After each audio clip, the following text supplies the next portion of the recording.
नमस्कार। आइए हम बात करते हैं भारतीय अर्थव्यवस्था के कुछ मूलभूत पहलू पर, यानी मूलभूत जो तथ्य हैं उन पे बात करेंगे और उनकी व्याख्या के सहित उत्तर की भी विवेचना करते हैं। That is very important for BA students, MA students, TGT, PGT, UPSC, UKPSC, UPSC, UPPSC and GIC mains के स्टूडेंट्स के लिए ये सीरीज बहुत अधिक इंपॉर्टेंट है। इसके अंतर्गत हम कुछ मूलभूत तथ्यों को आपके समक्ष रखेंगे और उसके विषय में उत्तर के साथ जानकारी भी प्रदान करेंगे। तो आइए देखते हैं। तो पहला प्रश्न है आपका, किस राज्य की अर्थव्यवस्था को हम लोग मनी ऑर्डर अर्थव्यवस्था के नाम से जानते हैं? तो वास्तव में उत्तराखंड की अर्थव्यवस्था को मनी ऑर्डर अर्थव्यवस्था के नाम से जाना जाता है। इसका कारण क्या है? उत्तराखंड में अधिकतर लोग जॉब में है और ये जॉब के लिए बाहर है, और जब जॉब के लिए बाहर रहते हैं तो ये अपने घर को मनी ऑर्डर से पैसे भेजते हैं, जिसके पर अब तो वर्तमान में बहुत अधिक डिजिटल प्लेटफॉर्म्स आ चुके हैं, लेकिन एक समय था कि मनी ऑर्डर ही इनके मनी को सेंड करने का मूल तरीका था, जिसके परिणाम स्वरूप इस प्रकार की अर्थव्यवस्था को मनी ऑर्डर अर्थव्यवस्था के नाम से जाना जाने लगा। ठीक है। तो दूसरा पॉइंट है, प्रत्येक प्राइवेट कंपनी को अपने नाम के अंत में क्या लिखना जरूरी होता है? ठीक है। तो प्राइवेट कंपनी, देखिए, तो प्राइवेट कंपनी को अपने कोई भी जब नाम होगा तो उसके अंत में प्राइवेट लिमिटेड लिखना इंपॉर्टेंट होता है, जरूरी होता है। ये पॉइंट आप नोट रखिएगा। ठीक है। तो इस प्रकार प्राइवेट कंपनी को अपने नाम के अंदर जो भी कंपनी होगी उसके आगे प्राइवेट लिमिटेड लिखना इंपॉर्टेंट है। Now the next question, question number 3, Madrid protocol किस विषय से संबंधित है? तो यह चिन्हों के अंतरराष्ट्रीय पंजीकरण से इसका संबंध जाना जाता है या मानते हैं। नाउ द नेक्स्ट क्वेश्चन है, अगला प्रश्न है आपका, नास्दाक ने किस शहर से एशिया में अपना व्यापार प्रारंभ किया है? तो नास्दाक ने मैसूर से अपना व्यापार प्रारंभ किया है। नाउ द नेक्स्ट क्वेश्चन, आर्थिक गतिशीलता का सिद्धांत किसने प्रतिपादित किया? ठीक है। तो इस आर्थिक गतिशीलता का सिद्धांत जो है वो डब्ल्यू डब्ल्यू रोस्टो ने प्रतिपादित किया। ये इसको मैं मोस्ट इंपॉर्टेंट कैटेगरी में रखूंगा, बार बार एग्जाम में परेशान करता है, और पहले क्वेश्चन को भी मैं मोस्ट इंपॉर्टेंट कैटेगरी में रखूंगा। नाउ द नेक्स्ट क्वेश्चन है, भारत के किस राज्य में निर्धन लोगों की सर्वाधिक संख्या है? यानी पुअर पर्संस या पुअर फैमिली किस स्टेट में सबसे ज्यादा है? तो इसका आंसर, करेक्ट आंसर है उत्तर प्रदेश है। लेकिन हाल ही के दिनों में जब रिपोर्ट आई तो उसमें उत्तर प्रदेश काफी अधिक इंप्रूव कर रहा है, लेकिन अभी भी टोटल नंबर ऑफ द जो पुअर फैमिली है उत्तर प्रदेश में बहुत ज्यादा है। ठीक है, पुअर पर्संस बहुत ज्यादा है। अगला पॉइंट है, प्रश्न नंबर 7, जब कुल राजस्व के समान ही कुल लागत होती है, यानी कुल लागत और कुल राजस्व, total revenue and total cost, जब दोनों बराबर होती है तो उस स्थिति को क्या कहते हैं? उसको हम लोग क्या कहते हैं? नति परिवर्तन बिंदु, या इसी को हम लोग कह सकते हैं संतुलन बिंदु। ठीक है, T R equal to TC, इसको नति परिवर्तन बिंदु कहते हैं। ठीक है। और ये अब आपका नति परिवर्तन नहीं, इसको हम लोग एक टर्मिनोलॉजी यूज करते हैं, और उस टर्मिनोलॉजी में इसको संतुलन पॉइंट के नाम से जाना जाता है, इक्विलिब्रियम पॉइंट के नाम से होता है, जहां पर टीआर और टीसी का अंतराल सबसे अधिक होता है, या हम कह सकते हैं कि जहां पर टोटल रेवेन्यू और टोटल कॉस्ट दोनों बराबर होते हैं। इसके बाद आप प्रोडक्शन नहीं कर सकते हैं। ठीक है, तो यानी प्रोडक्शन यहीं पे कंट्रोल हो जाता है, रुक जाता है। नाउ द नेक्स्ट क्वेश्चन है, क्वेश्चन नंबर 8 है, भारत की अनन्य आर्थिक क्षेत्र जिसे एक्सक्लूसिव इकोनॉमिक जोन यानी ईईजेड कितने किलोमीटर तक विस्तृत है? तो इकोनॉमिक आपका एक्सक्लूसिव इकोनॉमिक जोन जो है वो 200 नॉटिकल मील तक विस्तृत है, फैला हुआ है। तो ये पॉइंट आपको इंपॉर्टेंट है। जैसे ये आपका समुद्र क्षेत्र है, समुद्र क्षेत्र में चारों तरफ आप जानते हैं समुद्र है, तो इसमें 200 नॉटिकल मील तक का एरिया जो है वो एक्सक्लूसिव इकोनॉमिक जोन के नाम से जाना जाता है। चारों तरफ देखिए, भारत का जो मैप है, भारत के मैप के चारों तरफ 200 नॉटिकल मील तक के जितने रिसोर्स हैं, नेचुरल रिसोर्स है, उस पर भारत का कब्जा है, भारत उसके साथ कार्य करता है। ठीक है। Now the next question, question number 9 पे हम आते हैं। राष्ट्रीय लेखा सांख्यिकी नैस किस संस्था का वार्षिक प्रकाशन है? तो इसका करेक्ट आंसर है केंद्रीय सांख्यिकी संगठन यानी सीएसओ का वास्तव में वार्षिक प्रकाशन है राष्ट्रीय लेखा सांख्यिकी। ये पॉइंट मैं मोस्ट इंपॉर्टेंट पे रखूंगा। नाउ द नेक्स्ट क्वेश्चन, केंद्रीय सांख्यिकी संगठन का मुख्यालय कहाँ है? ठीक है, इसका हेड ऑफिस कहाँ है? सीएसओ का जो राष्ट्रीय आय की गणना करता है, तो इसका मुख्यालय कहाँ? तो इसका मुख्यालय वास्तव में नई दिल्ली में है। Now the next question, stock exchange का कार्य प्रतिदिन किस दिन से किस दिन तक होता है? यानी एक्सचेंज, स्टॉक एक्सचेंज का आपने नाम सुना होगा, जिसे बीएसई बॉम्बे स्टॉक एक्सचेंज, तो किस से किस दिन तक का होता है? तो ये वास्तव में सोमवार से लेकर के शुक्रवार तक इसमें कार्य किया जाता है। ठीक है, तो प्रतिदिन सोमवार से लेकर शुक्रवार तक होता है और सैटरडे संडे ये बंद रहता है। नाउ द नेक्स्ट क्वेश्चन, अधिकृत पूंजी का वो भाग जिसे अंशधारियों द्वारा प्राप्त किया जाता है क्या कहलाती है? तो इसी को हम लोग निर्गमित शेयर पूंजी कहलाते हैं, इशूड शेयर कैपिटल कहलाते हैं। ठीक है, तो जैसे शेयर होल्डर्स होता है, जो व्यक्ति शेयर होल्डर्स होता है, तो शेयर होल्डर्स को वो पूंजी क्या की जाती है? इशू कर दी जाती है। Now the next question, Bharat का पहला निर्यात संवर्धन औद्योगिक पार्क कहां पर स्थापित है? ठीक है, तो निर्यात संवर्धन जो औद्योगिक पार्क है वो जयपुर के निकट सीतापुर, जो राजस्थान में है। एक सीतापुर यूपी में भी है, यूपी वाला नहीं, आप राजस्थान वाले को लीजिएगा, राजस्थान में है। वहां पर भारत का पहला निर्यात संवर्धन औद्योगिक पार्क स्थापित किया गया। Now the next question, Vapi, Vapi का आपने नाम सुना होगा, अलंकेश्वर में है, में किसका निर्यात विकास केंद्र स्थापित करने की बात की गई है? ठीक है, तो रसायन का वहां पर वापी में है, रसायन का क्या करते हैं? निर्यात केंद्र, विकास केंद्र स्थापित किया गया है। नाउ द नेक्स्ट क्वेश्चन है, भारत के कुल व्यापार यानी आयात और निर्यात मिलाकर में सबसे बड़ा व्यापारिक भागीदार कौन सा देश है? तो हमारे पास कुल आयात और निर्यात को मिलाकर के अगर हम बात करते हैं, तो वैसे अभी तक तो अमेरिका था, लेकिन जब कुल एक्सपोर्ट और इंपोर्ट की बात हम कर देते हैं, तो संयुक्त अरब अमीरात की का नंबर आ जाता है और इसको मैं मोस्ट इंपॉर्टेंट कैटेगरी में रखूंगा। Now the next question, Asia का पहला निर्यात संस्करण क्षेत्र, एक्सपोर्ट प्रोसेसिंग जोन यानी ईपीजेड कहां पर स्थापित किया गया है? तो ये आपका कांडला भारत में है। ये एशिया का पहला निर्यात संस्करण क्षेत्र है जो भारत में है। ठीक है, नाउ द नेक्स्ट क्वेश्चन, व्यक्ति की मृत्यु पर उसके उत्तराधिकारी को प्राप्त होने वाली संपत्ति पर एक बार लगने वाला कर क्या है? यानी आपको क्या होता है कि उसके ऊपर भी एक बार उत्तराधिकार का जब आप संपत्ति प्राप्त करते हैं, तो उस पर एक बार टैक्स जरूर लगता है और उस टैक्स को हम लोग डेथ टैक्स की संज्ञा दे सकते हैं। यानी कोई भी व्यक्ति बिना टैक्स से नहीं, टैक्स के बिना नहीं बच सकता है, उसको जन्म से लेकर मृत्यु तक टैक्स देने पड़ते हैं। नाउ द नेक्स्ट क्वेश्चन, ऐसा कोई भी कर जिसका उल्लेख भारतीय संविधान में नहीं है। ठीक है, लगाने एवं वसूलने का अधिकार किसको है? ठीक है, मान लीजिए संविधान में वो टैक्स का जिक्र ना किया गया हो और फिर उसको कौन लगाएगा और कौन वसूलेगा? ठीक है, तो उसको लगाने और वसूलने का अधिकार केवल केंद्र सरकार को, ये पावर दी गई है कि कोई ऐसा टैक्स जिसको नहीं उल्लेख किया गया है, उसको लगाओगे भी केंद्र सरकार द्वारा और वसूलेगा भी केंद्र सरकार। नाउ द नेक्स्ट क्वेश्चन, देश के अंतर्गत निर्मित वस्तुओं के उत्पादन पर लगाया गया कर क्या कहलाता है? ठीक है, जो हम देश में मैन्युफैक्चर होती कमोडिटी, उस पर अगर टैक्स लगाया जाए तो उसको हम लोग एक्साइज ड्यूटी या उत्पाद शुल्क के नाम से जानते हैं। नाउ द नेक्स्ट क्वेश्चन, किस सेवा में सर्वाधिक मात्रा में सेवा कर राजस्व सरकार को प्राप्त होता है? तो टेलीफोन, आप देखिएगा मोबाइल फोन का जब रिचार्ज करते होगे तो सबसे ज्यादा जीएसटी टैक्स कटता है, तो इस समय गवर्नमेंट को सबसे ज्यादा सर्विस टैक्स रिचार्ज कूपन के माध्यम से यानी टेलीफोन के माध्यम से प्राप्त हो रहा है। ये पॉइंट आप नोट रखिएगा और मैं इसको इंपॉर्टेंट कैटेगरी में भी रखूंगा। नाउ द नेक्स्ट क्वेश्चन, जब सरकार व्यय से अधिक आय का बजट बनाती है, ठीक है, जब सरकार व्यय से अधिक आय का बजट बनाती है तो उसे क्या कहते हैं? तो देखो, जब व्यय का मान ज्यादा होता है और आय का मान कम होता है, तो ये आपका घाटे का बजट होता है। ठीक है, घाटे का बजट।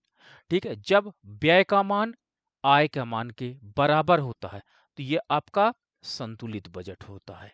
और जब व्यय का मान आय का मान ज्यादा हो, जैसे प्रश्न में उपर्युक्त पूछा गया है, तो वो आपका अतिरेक बजट होता है। ठीक है, सरप्लस बजट भी कहते हैं। ये पॉइंट नोट रखिएगा। नाउ द नेक्स्ट क्वेश्चन, किसी देश के कुल राष्ट्रीय आय में कुल जनसंख्या को भाग देने से जो प्राप्त होता है उसे क्या कहते हैं? तो देखिए, per capita income, per capita income equal to total आपका नेशनल इनकम। ठीक है, नेशनल इनकम को आप टोटल पॉपुलेशन से विभाजित कर दीजिए, आपको पर कैपिटा इनकम प्राप्त हो जाएगी। तो ये पॉइंट नोट करिएगा।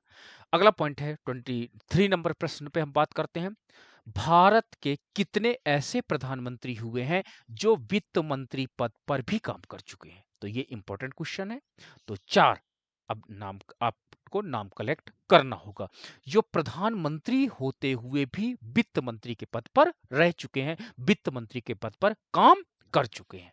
Now the next question, doctor Manmohan Singh वित्त मंत्री रहते हुए भी कितनी बार बजट पेश कर चुके हैं? तो एक भी बार नहीं इन्होंने बजट पेश किया जब ये वित्त मंत्री रहे थे। तो ये पॉइंट आपका इंपॉर्टेंट है एंड नोटेबल है। Now the next question, Bharat के केंद्रीय सरकार के बजट में आगम व्यय की सबसे बड़ी मद कौन है? यानी ठीक है, आगम व्यय, जो सरकार के बजट में आगम व्यय की, यानी जो आपके पास आता है उसको खर्च करने की सबसे बड़ी मद कौन है? तो आज हमको ब्याज पे बहुत अधिक पैसा खर्च करना पड़ता है। तो ये पॉइंट आपका नोटेबल है। अगला है कुल प्राप्तियां, यानी राजस्व प्राप्तियां और पूंजीगत प्राप्तियां की तुलना में व्यय, राजस्व व्यय और पूंजीगत व्यय की अधिकता कहा जाता है घाटे का बजट। ये मैंने अभी डिस्कस किया आपके साथ। Now the next question, question number 27, जनसंख्या वृद्धि पर रोक से संबंध पॉपुलेशन फर्स्ट योजना, यानी जनसंख्या को कंट्रोल करने की बात की जाती है ना, पॉपुलेशन फर्स्ट योजना किन कंपनी समूह द्वारा प्रायोजित की गई थी? तो ये टाटा व महिंद्रा समूह द्वारा प्रायोजित की गई है। नाउ द नेक्स्ट क्वेश्चन, वो बाजार जहां प्रतिभूतियों यानी शेयरों के क्रय विक्रय एजेंटों द्वारा किए जाते हैं वो क्या कहलाता है? तो वो स्टॉक एक्सचेंज कहलाते हैं। और जो क्रय विक्रय वाले एजेंट होते हैं इनको आप लोग क्या कहते हो? दलाल कहते हो। ठीक है, तो दलाल के माध्यम से आप अपने शेयर्स को खरीदते हो और शेयर्स को बेचते हो। तो ये आपका स्टॉक एक्सचेंज में ऐसा होता है। Now the next question, Rajiv Gandhi Rashtriya Peyjal mission किस कार्यक्रम का नया नाम है? तो राष्ट्रीय पेयजल मिशन का नया नाम राष्ट्रीय राजीव गांधी का नया नाम इस समय राष्ट्रीय पेयजल मिशन का है। ठीक है, तो ये राजीव गांधी राष्ट्रीय पेयजल मिशन का किस कार्यक्रम में नया नाम है? ठीक है, अगला पॉइंट है क्वेश्चन नंबर 30 क्या है? जनसंख्या वृद्धि को रोकने हेतु देवी रूपक योजना किस राज्य में चलाई जा रही है? तो देवी रूपक योजना है जो है वो हरियाणा में चलाई जा रही है। ये पॉइंट आपको नोट रखना पड़ेगा। अगला पॉइंट है अटल ज्योति योजना किस राज्य में चलाई जा रही है? तो अटल ज्योति योजना आपकी छत्तीसगढ़ में चलाई जा रही है। That is notable point. ठीक है, और मैं इंपॉर्टेंट डालूंगा। नाउ द अपनी धरती अपने लोग किस राज्य से संबंध योजना है?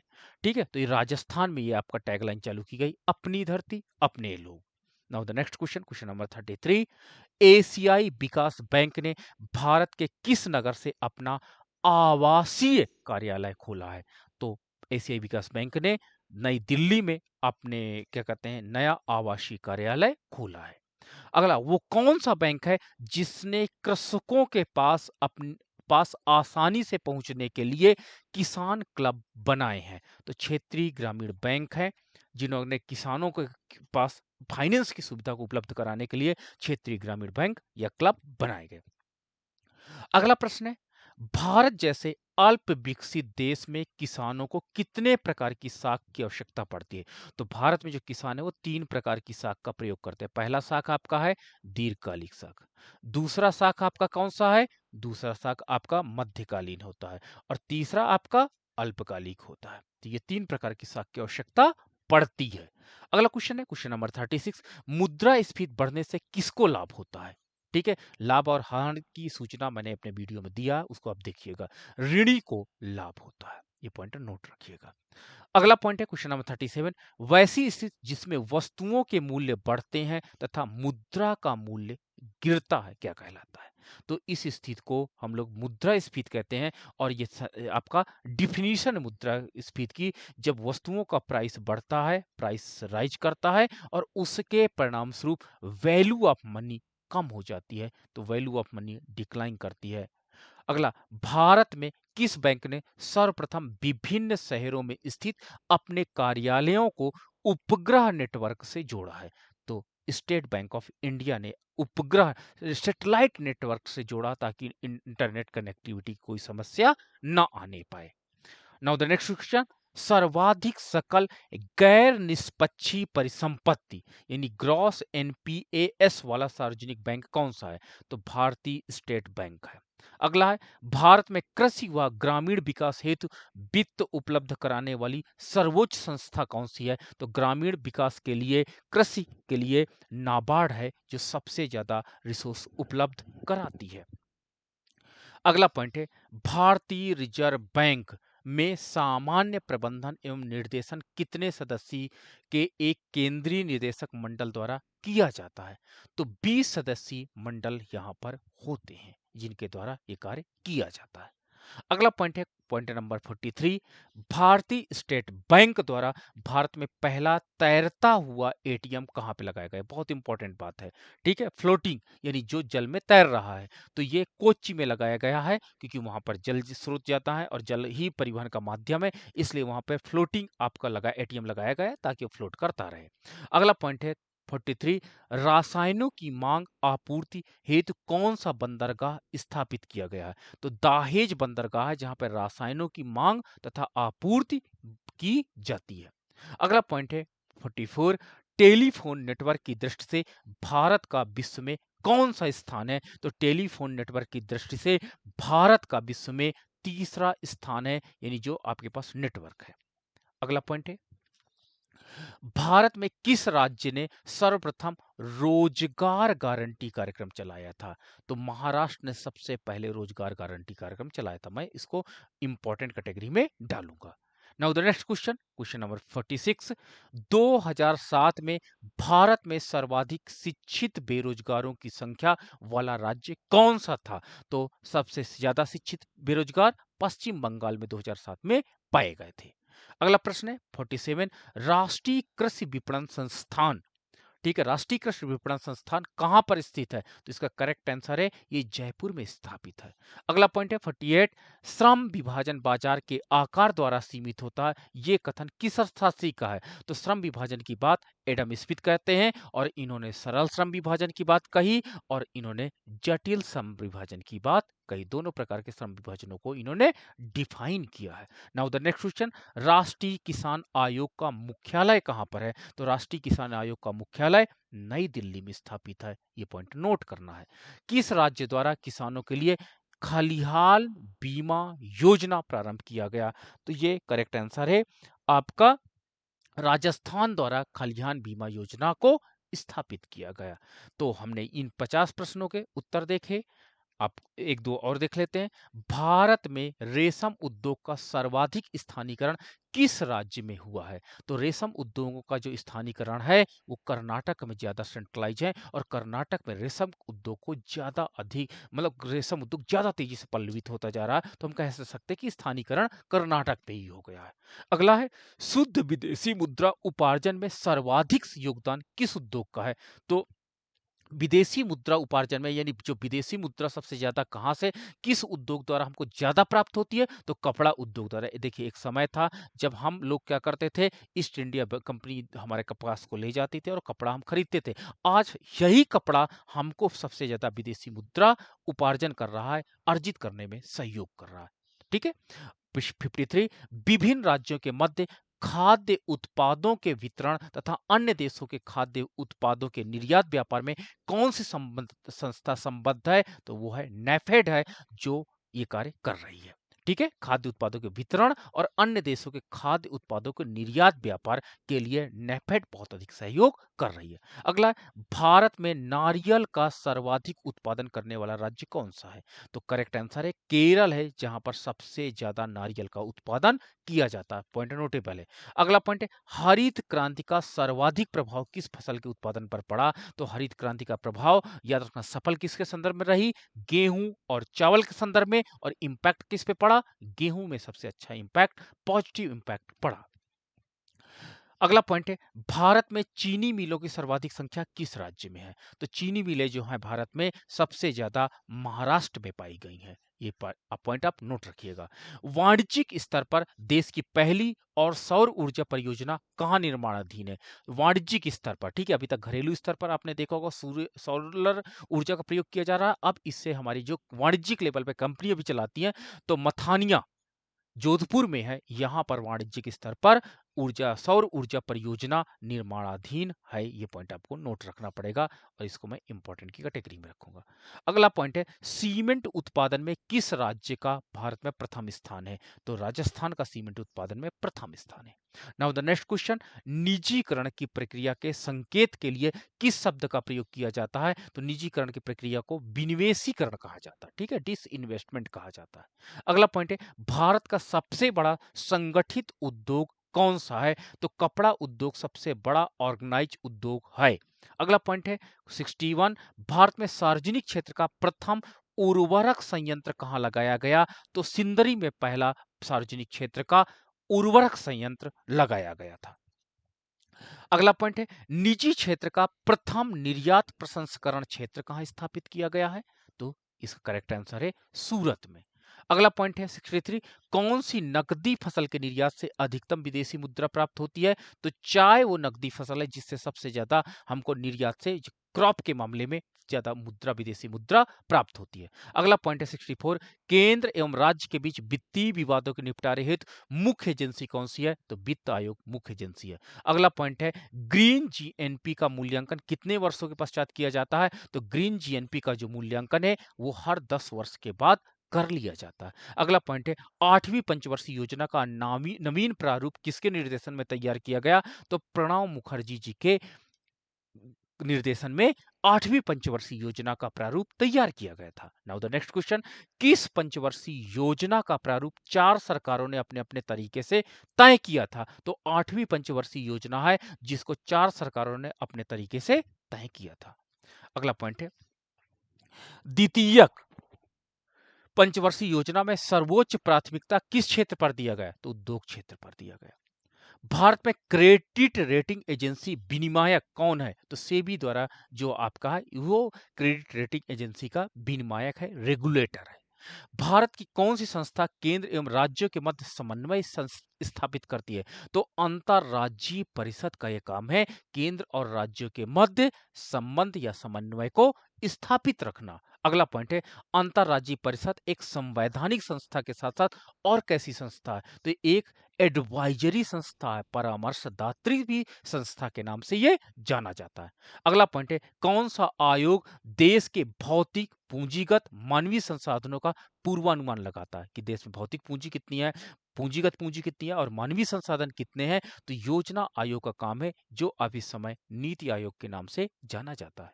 अगला पॉइंट है, शेयरों की डिलीवरी और उसका भुगतान खरीदने करने के दिन अथवा अगले दिन करने को क्या कहा जाता है? तो इसको हम लोग स्पॉट ट्रेडिंग की संज्ञा देते हैं।